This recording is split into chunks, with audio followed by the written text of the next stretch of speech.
What's up, and welcome to another episode of the Grindline Podcast, listening to 284. I am your host, Greg. I am here tonight, surprisingly, with Ryan and Tyler. Like three schedules sync up at once after everyone ditches me to do a solo show. But we do have some content tonight. It is, again, the dead season, but there's a little bit to talk about. How you guys doing?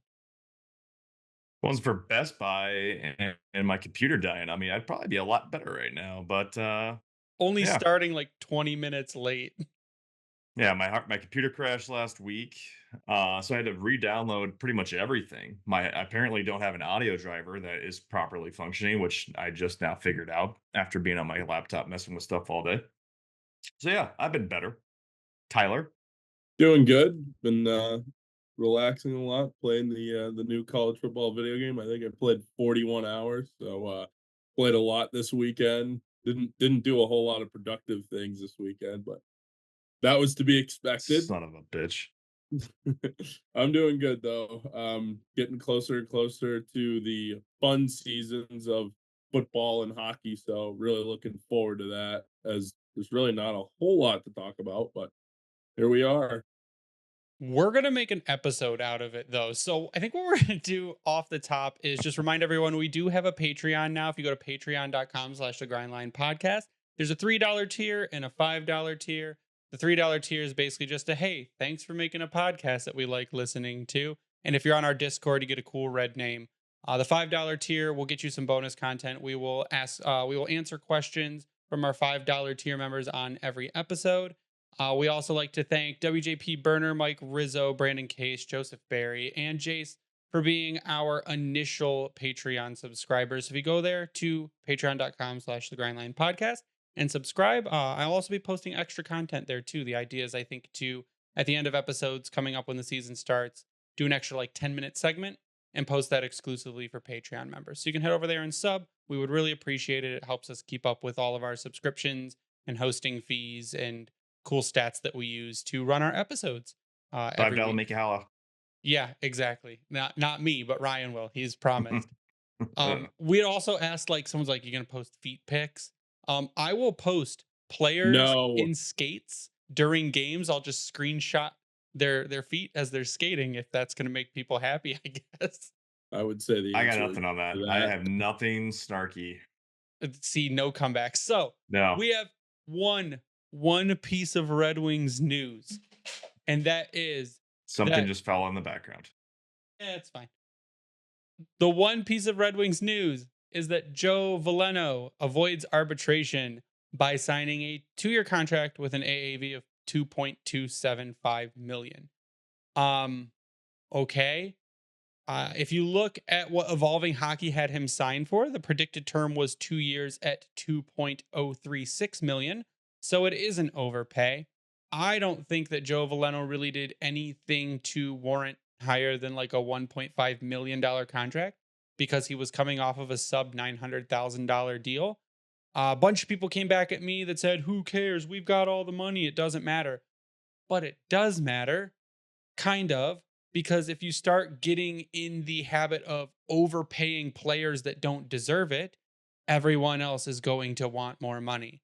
So if you give Joe Veleno 2.275, what are you giving Berggren? I guess that's where I'm going to start. Well, what's the comparison in games played? Let's start there. Look at the impact that each have had. Unfortunately for us, Burgers has not played more in the NHL, and that sucks. But at the same time, he played 60, he has 79 total games to his record at this point. That's Jonathan Berggren. Joe Veleno, on the other hand, has 232. He's eclipsed. You can pretty much call him at this point Darren Helm in terms of what he essentially provides for this team. Is it the same impact? That's debatable. I would say for most people that you talk to, no, because of what Helm brought you defensively and also sometimes in the faceoff dot. But really, I think it's a small price to pay because let's see, Darren Helm at 25 years old signed for 3.5%, 3.54%, a 4-year deal, 2.13 million a year. So technically, you're actually looking at Helm, who was in that depth role. You're looking at Joe Veleno in that depth role, signing for less of a cap hit than going back to the 12 to 16 contract that Darren Helm signed. To me, that's fine. He's a depth guy. That's what you're paying him for. But he can also provide offense, much like Darren Helm. He is more of a defensive guy that you're putting out there for the penalty kill, much like Darren Helm. There's a need for it. You're not paying a guy like Daniel Sprong who walked away. You're not paying a guy like David Perron that walked away. You're paying him for that role, and he's gonna. To me, it fulfills it. I'm not too upset about it. It's short term. He's young. Whatever. Tyler, can I devil's advocate it to you? Sure. Could you not have paid Marco Casper to come in and play? You've already paid Marco Casper. Could you have not given him your 3C slot and pushed Andrew Copp down to 4C and not had to pay Joe Veleno that money? You could have done that, but I mean, I feel like Veleno at 2.25. I mean, 2.275. 2.275. Sorry, I don't think that's an overpayment. 3, I think, would have been an overpayment, but so like I think that's about the value for him.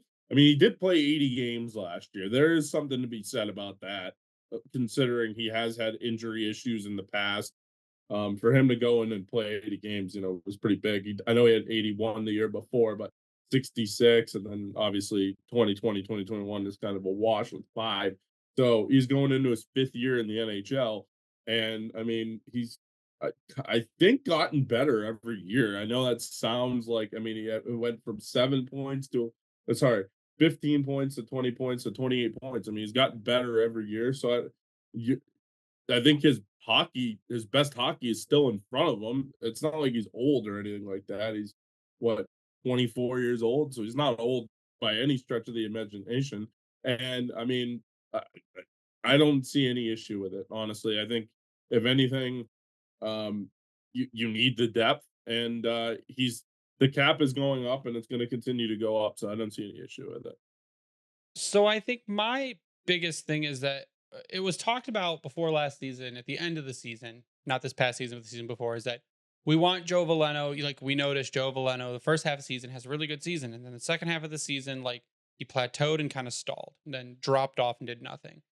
And it was like the same story this past season, is where Joe Veleno had a good first half of the season where the offense was there. And then in the last half of the season, like, Joe Veleno disappears. And you see a lot of zeros on the score sheet for Joe Veleno. And to me, that's not a meaningful step forward. And that is why he did take a pay cut to resign, because just the progress wasn't there. That was here's a deal. Show us that you can be consistent for a whole season. And was he consistent defensively for a whole season? Yes. He has a really good face-off. Like, he's great in the face-off, Joe Veleno. But you want a guy like that, even in a depth role, to start producing points, especially when you've removed points this offseason. So if Joe Veleno goes in now, the contract is movable, of course. It's movable to another team. If Joe Veleno goes out, lays an egg, and you say, Marco Casper can do exactly what Joe Veleno just did, and I'm going to bring him in, and I can trade Joe Veleno to Montreal, and he can go speak French with all his friends.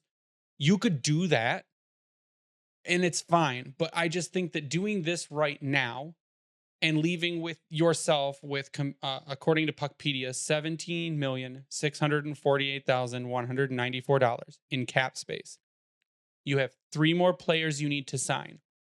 If you assume that Seider will make around 9 and that Raymond will make around 8, that's $17 million.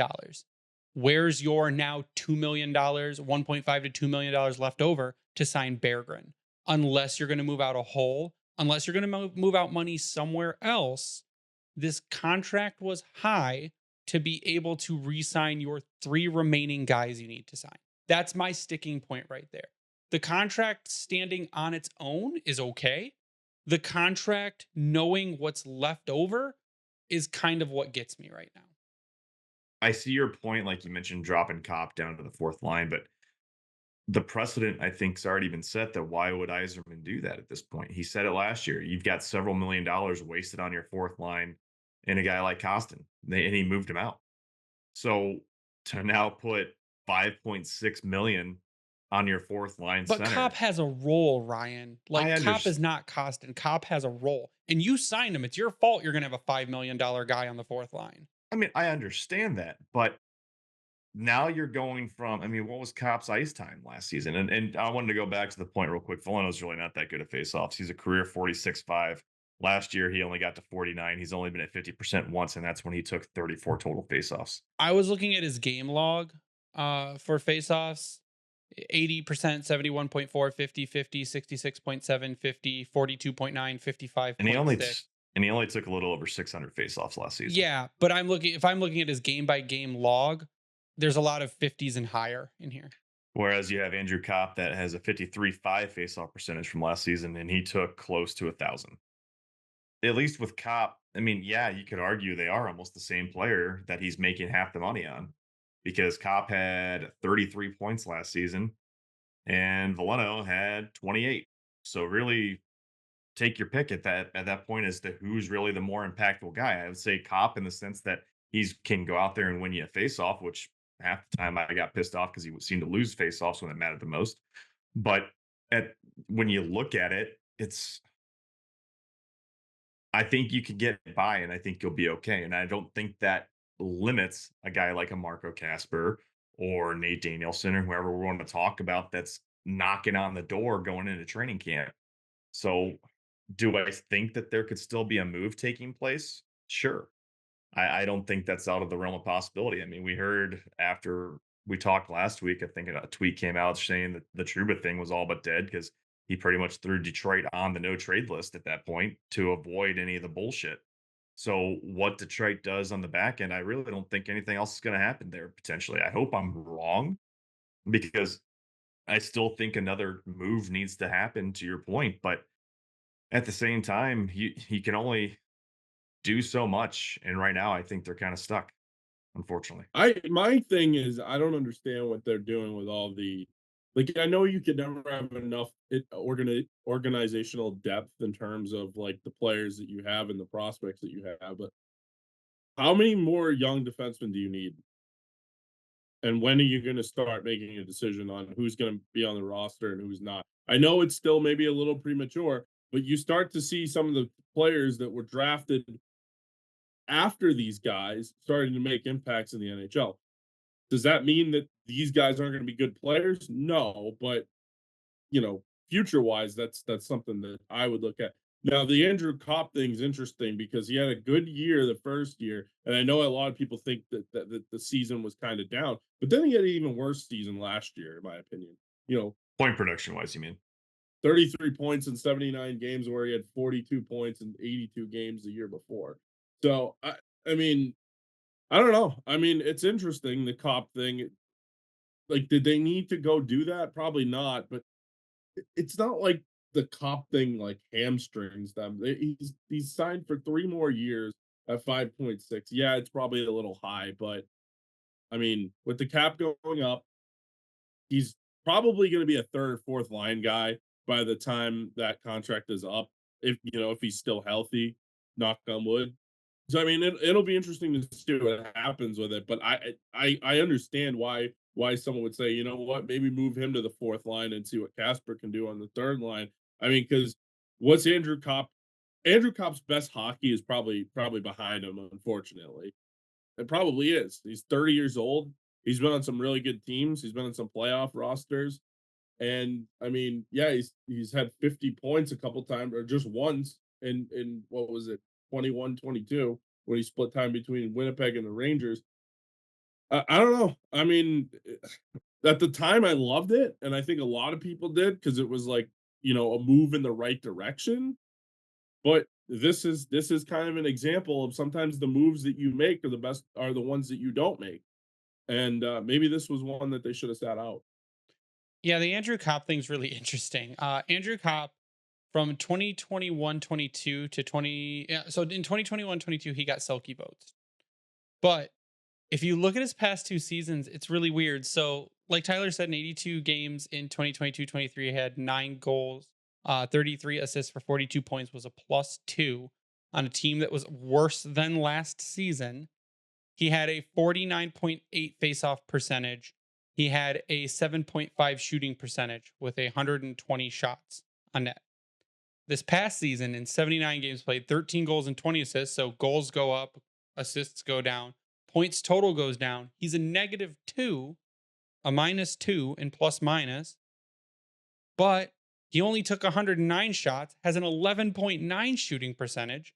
His ice time went down to 16 minutes and 16 seconds, and his faceoff percentage went up to 53.5%. More block shots, 51 block shots versus 45. So it's like his meaningful stats like went down besides his faceoff percentage. And if he would have shot the puck 20 more times, he might have 16 goals and Well, yeah, how many times 20 did we assists. see him pass off a premier shooting opportunity to have it either get deflected away or have nothing happen from it? Now, he also brought his giveaways down. He had 44 giveaways last season, had 31 this past season. So, there's a player still in Andrew Copp, but that player's worth about half of what you're paying him. And again, if Yzerman's mad about putting him on the fourth line, bro, you signed the contract. Like, we understand his defensive value, but he's going to be a fourth line player. Like we had talked about at the end of the day, if if JT Compher is your third line center and Nate Danielson's your second line center, and or you put JT Compher on the wing and you put Marco Kasper as your third line center, that all of those situations put Andrew Copp on the fourth line. Like that's Mhm. where they put him, and you're not buying him out because it's a ridiculous amount of time to pay Andrew Copp, like 6 more seasons. So it's Yeah. not happening. And you're going to pay a fourth line player that money at some point. Now, in 2 seasons, will it look as bad because the cap is like $100 million? No, it's not going to matter. But if you do it tomorrow, yeah, it's going to look a little bad. Yeah, the buyout, as much as we like to clamor for one, I mean, that's all they have as of right now because of the arbitration case. You can't. I mean, he's still young enough, I think, where it's not going to be something that can negatively impact him. I don't like the idea of putting that on the fourth line. It would make sense if you've got an infusion of skill coming in, like a Casper, Danielson, what have you. But I don't know. I feel like we've beaten the horse dead many a times on the Andrew Copp discourse. I've never subscribed to the opinion that just because somebody's getting paid a certain amount of money, they can't go into a specific role. We used to always get into this argument on the Red Sox podcast that I used to do when Chris Sale was making $31 million and had just closed out the World Series and was having elbow problems. And I suggested, and a couple other people that I was on the podcast would suggest that he should be the closer the year after. And I was shot down because of, oh no, he makes $31 million.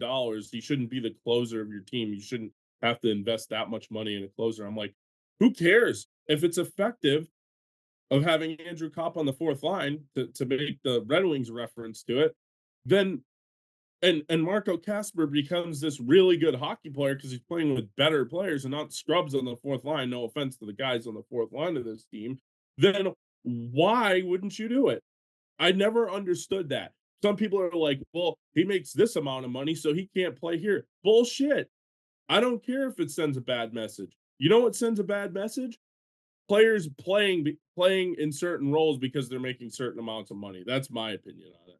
Yeah, that makes sense. I mean, you're paid to play hockey on the team and your value was determined at the time of your contract.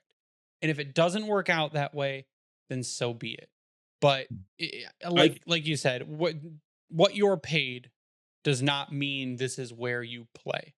It just means you play on the team. We're going to take a break to say once more, Colt Keith is the best baseball player on the face of the planet right now. Hit another home run tonight, so he's cooking. But we're going to take a quick break before we get into the second half of our show. So we have a message from BetterHelp and a message from DraftKings. Then we'll be right back to talk about where the hell are some more contracts, some player numbers, and then we're going to close out the show. So give us about 2 minutes, and we'll be right back. This episode of the Grindline podcast is brought to you by BetterHelp. Give online therapy a try at betterhelp.com/THPN and get on your way to being your best self. In the age of social media, it looks like everyone has their life on track, but you only see the surface. Comparison is a thief of joy, and it's easy to envy other people's lives. It might look like they have it all together on their Instagram, but in reality, they probably don't. If the perfect social media lives of others are having you down, therapy can help you focus on what you want instead of what others have, so you can start living your best life.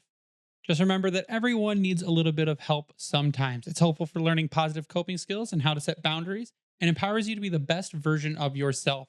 It isn't just for those who've experienced major trauma, but also those who are having just trouble in their life in general.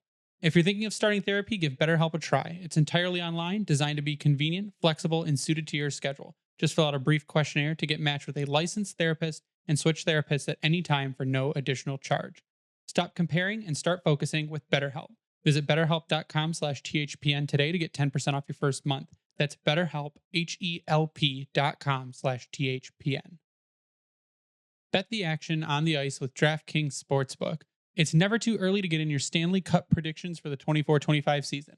Maybe not the Detroit Red Wings, but hey, maybe you think Connor McDavid and the Edmonton Oilers might actually pull it off this time. So download the app now and use code THPN. New customers can get $150 instantly in bonus bets for betting just $5 on hockey. That's code THPN only on DraftKings Sportsbook, an official sports betting partner of the NHL. The crown is yours. Bonus bets expire 168 hours after issuance. Gambling problem? Call 1-800-GAMBLER or visit www.1800gambler.net. In New York, call 877-8-HOPENY or text HOPENY 467-369. In Connecticut, help is available for problem gambling. Call 888-789-7777 or visit ccpg.org. Please play responsibly on behalf of Boot Hill Casino and Resort. 21 plus, age varies by jurisdiction. Void in Ontario. Bonus bets expire 168 hours after issuance. See dkng.com/hockey for eligibility and deposit restrictions, terms, and responsible gaming resources. NHL and the NHL Shield are registered trademarks of the National Hockey League. Copyright NHL 2024. All rights reserved. And we're back, and we are going to call this return segment "Where in the World Are Mo and Lucas Contracts?" Because it kind of goes with the "Where in the World is Carmen Sandiego?" like syllables, I guess. But just the main point. What is going on? I think that's way better if you actually said it in the tone. where in the world are Mo and Lucas Contracts? Thank you. Like that? There we go. Yeah. So I guess that's the video question. of that Where are they? Where the guys are singing that in a group, and you're just like, "What in the world is this?" And it's actually kind of terrifying. It's Have you seen that amazing. recently going around? No. Oh man, the haircuts, like exactly what you would almost expect of the quartet singing. I think. Like doo-wop groups? Oh yeah, absolutely. I But don't it sounded amazing. I'm not putting myself in a doo-wop group. Best doo-wop group. Okay. So Anyways, aside from hockey, I've been watching Scrubs a lot lately. And nice. Ted, who is the lawyer in Scrubs, I have like an a cappella group in the hospital. It's all very funny. But to the point, where are the contracts? So we knew they would not be here by the first of the month. That was a given. It is now the 22nd of the month. We have $17 million in change left in cap space. Mo and Raymond still need contracts. Now, we listen to our friends Brian and Scotty over at Locked On. I'm in the same camp as them. I don't like bridge deals for these guys. I think these are guys that, yes, your cap is going up, but Raymond had towards the end of the season. If Raymond continues that in the next season and you bridge him now, be prepared to pay him a metric fuck ton of money on his next contract. Mo, if you get him a favorable second pairing and you get him a good partner that can take weight off of him and you can deploy him better, he has offensive talent. He can explode. He if you just don't give him literally the hardest minutes in the entire NHL at the age of like 22 years old or 21 years old, the kid is going to explode. And if you can get him in an 8-year deal now for $9 million instead of signing him to a 3-year bridge or whatever, and then in 3 seasons have to pay him $14 million, or you get Lucas Raymond now for $8 million for an 8-year deal, and instead of in 3 years have to pay him $13 million, like, you do it. But again, maybe I'm freaking out because it's only the 22nd of July, but you start moving towards September, and then training camp starts, and then you start moving into preseason, and time runs out really quickly. So I guess it's just, did you guys expect to have something done by now? And what's the holdup? I mean, I did. I'll be pretty confident in saying yes, that I thought that this would be already taken care of. I mean, you look at evolving, and it's got them both coming in at They got Lucas predicted at 7 years, 7.76. Mo at 6 years, 7.68. But I mean, I would take those cap hits. I see where you're at with not wanting to do a bridge deal, but I mean, of course, your immediate reaction, or at least for many people, and myself included, is to go back and look at what he did with Kucherov and Hedman. And they still, even though they elevated themselves to ungodly levels, they still signed at a good deal. And I have faith in the ability for that type of situation to happen, especially with the way Larkin's contract came together and the fact that he knew that he wanted to sign a team friendly deal. I mean, people can argue that it was too much or what have you, but that's just kind of the negotiating process I think we've seen to this point and going back in time with Yzerman. He knows that he's got these top tier players. We saw it with Stamkos. We saw it with Kucherov. We saw it with Hedman. I think that can be done now. That's why I'm not as upset if he did a 3 or 4 year deal with one or both of these guys. Because, yes, now they play to their potential. They're going to get rewarded for it. But at the same time, as we're starting to see the trend take place, the cap's going to go up, which gives them more opportunity to still make more money. While at the same time, maybe in a comparable over the next couple of seasons, that cap hit percentage, which I like to kind of go back and reference to older deals, may still be in line with a guy like Kucherov at the time for Lucas Raymond. It may not be. He may be making more money, but percentage in comparison may not actually be as much, and that's to me would be a win. I'd like to look around the league at that same point and see what other GMs were doing with their stars. And if that was just Yzerman who was Throwing out there. signing bridge deals to their stars, because that could have been just a sign of the times and what was going on around that period. Because if you look now, I mean, if I'm Lucas Raymond and I go look and I say, hey, look, my comparable right now is Boldy, and Boldy just signed an 8 year deal. I want a deal like that. And Evolving Hockey has a 22% chance of Lucas Raymond getting, actually, it's the second highest chance, Here, 29% chance of a 7 year term, but a 22% chance of an 8 year term, an 8 year deal at 8.866. So, like, here's one for you. Jason Robertson okay. signed his RFA deal at 23 years old, 4 year contract, 7.75 million And how long ago was that? last season. It's a Was last that summer. that was still or two players were years ago. paying off escrow and they didn't know about the cap and if it was going to go up? Signed October 5th, 2022 by Pat Brisson So that was for Scott. 2 seasons ago. That was stagnant cap. I understand that, but that's signing for 9.39% of the cap. So what's 7.75 right now that we're talking about for Raymond? What's that percentage of the cap? You're looking at under 10% because cap is going to be 87. Well, shit. Let's look at DeBrincat. As of right now, when he signed at 7.88, 9.4% of the cap, and that was last season, obviously, last summer. I don't know. It says if Lucas Raymond signs an 8 year deal, it'd be 8.866. If Mo Seider signs an 8 year deal, it'd be 8.495. So if you get both players at 8.5, one at 8.5, one at 9, you're still spending all your money and leaving no room for Berggren. So I thought it would be done by now. Like I could say, okay, maybe I can understand that it's not going to be done by July 1st because these things take time. But you roll around to the 22nd of July and you're like, dude, you've got 3 free agents you need to sign, like 3 restricted free agents. And you've got a total of, actually, you had 4 and you've got a total of 1 of them done. And we need to kind of move this train along, not just because we want news, but because we want to It's kind of see. that. It's kind of that, but the other half is like, what are the other corresponding moves? Because you figure there's going to be corresponding moves along with it. Because I don't think Yzerman's going to roll into day one with like $300,000 left.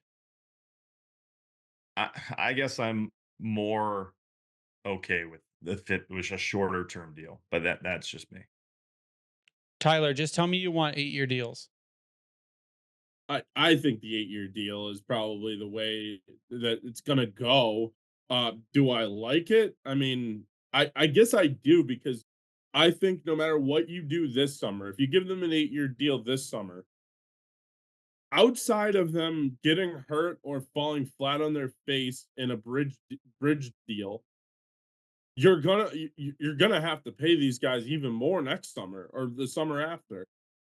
So I just don't see the point in kicking the can down the road, so to speak. I just think that if you just give them the 8-year deals, this is the way it's going now anyways. I was gonna say this about Andrew Copp. You paid Andrew Copp for what he has done in his career, not what he was Yeah. going to do. Where Long-term hockey Lucas deals are not a new thing. no, they're not a new thing, but they are a new thing with young guys. The player general managers seem like they're getting players earlier and earlier to sign, so that way you can maximize the early part of their career and what is becoming the more prevalent part of their career, unless they're a superstar, at the age of 30 or whatever. But like that's my point. I'm trying to say you're gonna have to pay these guys anyways, and you're gonna have to pay these guys in a long term way anyways. You're gonna do it cheaper this summer than you're gonna do next summer if they both go off. So Well, that's yeah. kind of the point I'm trying to make. That's the sword, or that's the double edged sword that you kind of have there. Um, Yeah, and then I'm not thinking like a bridge deal, like in the literal sense of 2 years. Like I would look at nothing less than 3 to 4 if you're not going super long term. Because I think Hedman, for instance, was a 4-year deal when he signed his coming off of RFA, if I remember correctly, unless I got them mixed up. So to me, that's fair and or appropriate. Would I like to see 8-year deals for both of them? Absolutely. I think that'd be freaking fantastic. But to be completely upset if it wasn't, I don't think I'd be there. So, and actually for Hedman, he signed out of his RFA at age 20. It was a 5-year deal worth 4 million a year, and then came into UFA at 26 and then signed an 8 by 7.8 deal, which was 10.5% of the cap. So that could be what you're going to argue for comparison's sake. But at the same time, that bridge deal takes you to something more like what you're seeing with Hedman. And then you are looking at possibly 10 to 12 million, though, if you're looking at 10% plus the cap. Yeah. I'm just saying, like, sign them while they're cooking. Don't sign them like while they're on fire. Because if you sign them to a 4-year bridge, you're signing them damn near probably their peak hockey. And that's like, you're going to, at that point, have guys like Edvinson that need new contracts. You're going to have guys like Casper and Danielson. And you have some rookies that you're going to need. I think that's another big point is that if you sign them to a long deal now, you're in the middle of that deal have to re-sign some of your pretty prominent rookies. Like you've got ASP on an entry level deal, Mhm. and if in 2 seasons he comes in and lights it up, sure, maybe Oh, then you mega. bridge him. Maybe you start bridging guys when you're picking in the latter half of the draft, and you don't have to re-sign some of these high profile draft picks like a Nate Danielson, like a Marco Casper, Simon Edvinson. In a season or two is going to need a new, like in 2 seasons is going to need a new contract. Like those are guys that you don't want to have to sign. Edvinson, Raymond, Seider, Casper, Danielson, all like around the same time. Like that seems like a really bad time. So I think that's That's another thing to fair. think about is that the bridge deals are going to get you closer to some of those other contracts that are also going to have the potential to be high value contracts. And that's a fair point, I think, to argue with. And one that obviously a guy like Eisman would be considering at that point. So either way, they just need to make the deal. Sign the dotted line, guys. Just do it. Just do it, Ezra. yeah, I'll just say one other thing just quickly. As for why these deals haven't been made yet, I have no idea. I don't know what the fuck the holdup is. I don't know if Eiserman's just trying to see if He's on these guys Torch have Lake. paid or what the deal is. He's But waiting for me to they'll drop figure. this episode because when this episode drops, 5 minutes later, he's going to sign the contracts. Right. God, no shit. So moving into our last thing of the day, we are going to, I promised, we're going to answer a Patreon question at the end of every Ooh. episode. Brandon Case gets our first Patreon question. What Yeah. jersey numbers do you see the newcomers taking? And I did more research on this than almost anything I think I've ever talked about on this podcast. So if you guys don't know and you guys want quick access to jersey numbers, if you just Google Hockey Reference, Red Wings, or if you just Google Red Wings sweater numbers, the first link is Hockey Reference. It has like a historical database of every single jersey Amazing. number that's been worn by every single Red Wing in history, which is fantastic. And a lot of these are easy. So I think a lot of these players are probably going to take the same. So you got Tyler Mott. Tyler Mott was 64 in Tampa. 64 is available now. The last Red Wing to wear 64. Red Wings legend, Gemel Smith. Is that what we're going with? 64. Last Yeah, Red Wing sure. to wear We'll go with that. 64. Yeah, go for it. Cool. Go Cam Talbot. Cam Talbot wore 39 with the LA Kings. 39 is available. Magnus Hellberg was the last Red Wing to wear 39. So I assume he'll just keep his number and roll it over. Yeah. You've got Eric Gustafson. Eric Gustafson wore 56. Ryan, who was the last Red Wing to wear 56? Because Tyler got this wrong before we hit record. I already looked. You already looked? I'm looking at it in the chat right now. No, it was Red Wings legend Ryan Kuffner. Before Ryan Kuffner was Timu Polkinen, the only two Red Wings to ever wear 56. Here's the hard one. Vladimir Tarasenko has worn two numbers as far as I can see in both the KHL and in the NHL. That is 91 and 10. 91 unofficially retired by the Red Wings, but no one wears it for penalty of death, apparently. And number 10, which is retired by the Red Wings for Alex Delvecchio. So, what is the Now, number? the 91's interesting because wasn't Keith out there, Keith Cave, saying, hey, give it to him, 91? Sure, but Keith has no sway in the Red Wings organization. No, but he's Mr. Russia. Yeah, but Yzerman would tell Keith to take a fucking hike. Like, I don't think Yzerman is going to let anyone take 91. So if you had to guess, now I've got my guess, and I guess I'll start with I had a couple. I went and looked at it, and I think if you were going for sentimental value in what just happened around Vladimir Tarasenko's life, I found one picture of his father playing hockey. Now, by all accounts, apparently his father was a fantastic hockey player. But I found one picture where his dad was wearing 14. Robbie Fabry was just traded really to make room for Tarasenko. And I guess it would only be fitting that A, he took Robbie Fabry's number, but B, also honored his father by taking his father's number that he played in Russia with. So I think if I had to put money on it, I'd say 14 would be my guess for Vladimir Tarasenko. I like your theory on that one, to be quite honest. With Fabry, maybe that's what led to the Fabry trade. To get him the number. But no, it's obviously that trade happened before his father passed. But I think of all the ways this could go, to me, that makes the most sense and would actually be really freaking cool.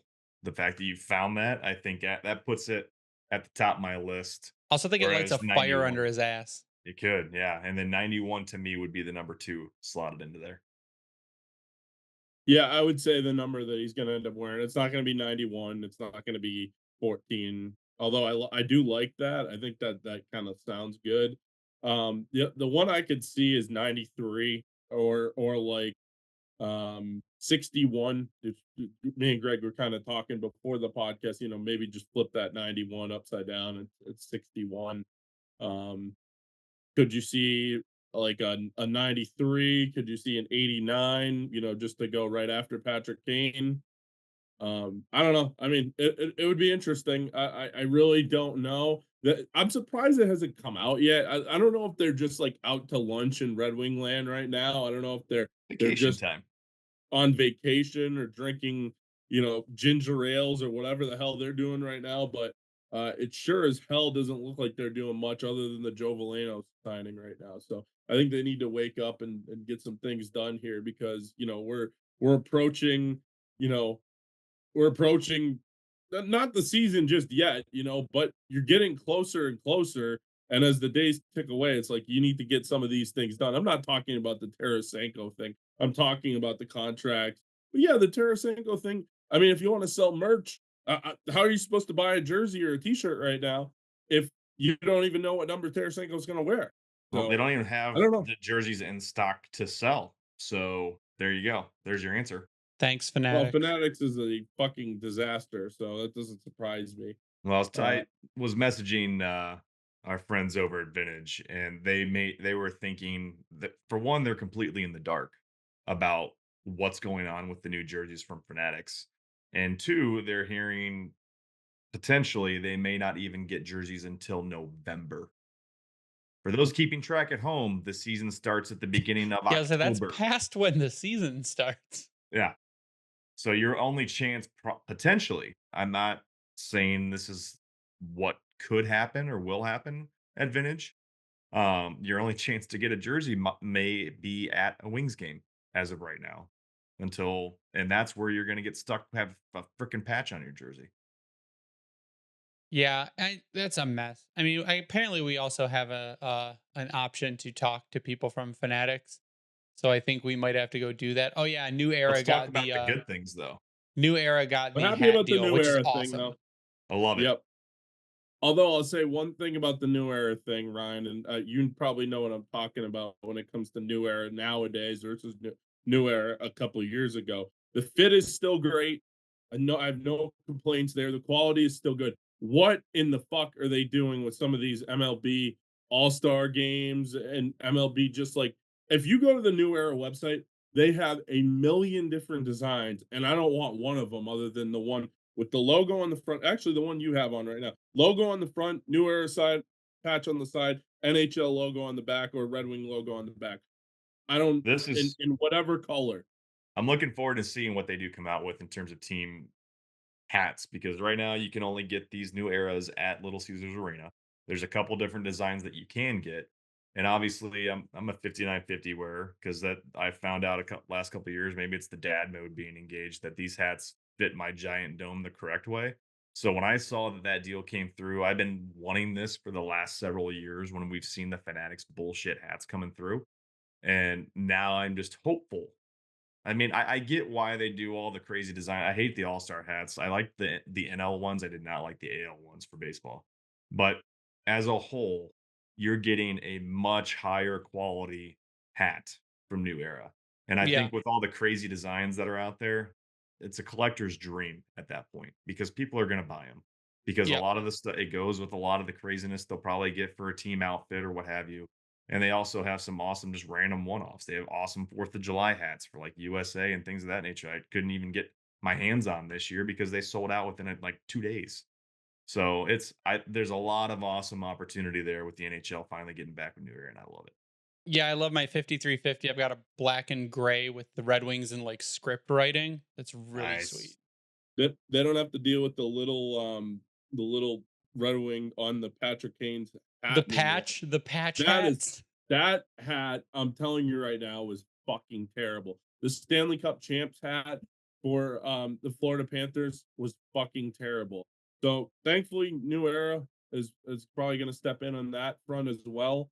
Hopefully. They always made pretty good stuff previously, so I'm sure they'll do that going forward. I'm looking forward to it for sure. They don't have any products on the page yet. They've got the teams now listed on New Era Cap. They've got NHL teams showing. But when you go to Detroit, for instance, as of right now, it just shows there's no products on this page. So obviously they're working on it. It looks like still the only way you can do it is if you were able to get into the team shop. All right, good hat chat, guys. Love it. Final thoughts. Go Wings, sign deals, already running 33. Well, not a whole lot really to talk about in terms of things to look forward to. Hopefully they can sign some deals, not to steal Ryan's thunder, but yeah, I'm gonna go back and play the college football video game and get my hours up to 100 probably by the end of the week. Fucking Um, nerd. but that game's there's it has its issues too. But yeah, It's so no fun real though. final thoughts at this point. Hopefully they can just sign the deals and get Vladimir Tarasenko a fucking number and go from there. You can follow me on Twitter at CeelDog91. Yeah. Go sub to our Patreon. You can follow me online at Bringing the Wing. You follow the Grindline Podcast online at Grindline Pod. I'd like to give a shout out to the Hockey Podcast Network for hosting us and spreading us around. Vintage Detroit, which is the only place you get your Detroit jerseys from and worked on. And go check us out on YouTube at Grindline Pod. Sub, turn on those notifications. You will get alerted whenever an episode goes live. I think the plan for this season coming up is to do 2 episodes during the week. And then during the off season, do 1 episode a week like we are now. The 2 episodes during the week, the regular season will be kind of shorter, just kind of recapping what's gone on during the week and any news. I think it'll keep people more up to date quicker and with fresher news faster. So that's going to do it for us tonight. So for Ryan and Tyler, I am Greg. You stay classy, Hockey Town.